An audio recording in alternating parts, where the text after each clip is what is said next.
Free speech is under threat overseas. The UK government plans to make stronger rules on social media after days of rioting, blaming online misinformation for the spread of the massive protests. Meanwhile, here in the United States, the First Amendment isn't safe either. 53% of Americans believe the First Amendment goes too far in the rights it protects. Here now, live in studio, host of the brand new The Ricky Cobb Show on OutKick, Ricky Cobb. You can catch him every weekday morning live at 11 a.m. Eastern, and you know his X account, Super 70 Sports. Boom! Now you got a show on OutKick. Ricky, great to see you.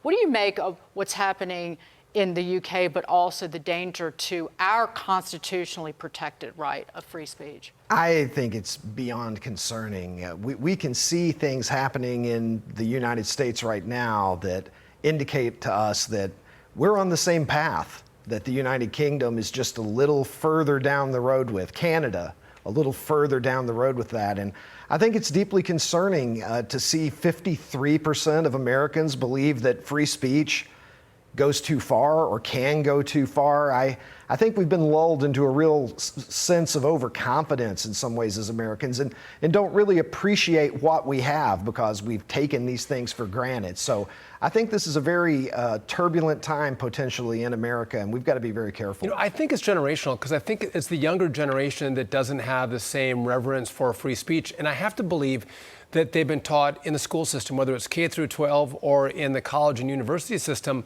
that there are restrictions on speech, and restrictions on speech are good. Speech that we like is okay, but speech we don't like has to be censored. I think that's where it's coming. What say you, Ricky? I would agree with that. I have over 2 decades in the classroom as a college sociology professor. And You look like a sociology professor. That's great. Well, I was one for a while. Or a member of Blackberry Smoke, but we won't go there. But go on. Maybe both, yeah. So I definitely believe that our institutions of higher learning have contributed to this because you're right. It's the younger generation that seems to put feelings above freedom in a lot of cases, and they don't even realize that they're doing it. They've been led to believe that this is good and noble and we shouldn't say anything hateful or untoward to other people, and if that happens, then that's a problem. But we pay a terrible price, potentially, in this country if we allow this, what I would say, very dangerous movement towards authoritarianism, really, to gain traction here, because you look at what's going on right now in the UK, and it's almost beyond belief, quite frankly. Well, the Biden administration did censor speech by contacting social media companies during COVID, and the Supreme Court refused to take that up, and it was kind of like gave the Biden administration a pass on him. Yeah, look, I believe firmly the freer the speech, the freer the people. Yeah. And I've believed that for my entire life. 30 years ago, I considered myself a liberal young man who was kind of rebellious to the social norms of Kentucky, where I grew up. But I haven't changed. 30 years later, I believe the same thing, Amen. and suddenly I'm right of center. But the truth is the truth, whatever label you want to put on it. So let's talk about your show launched today. What can we expect to see on the Ricky Cobb Show? 11 a.m. Eastern?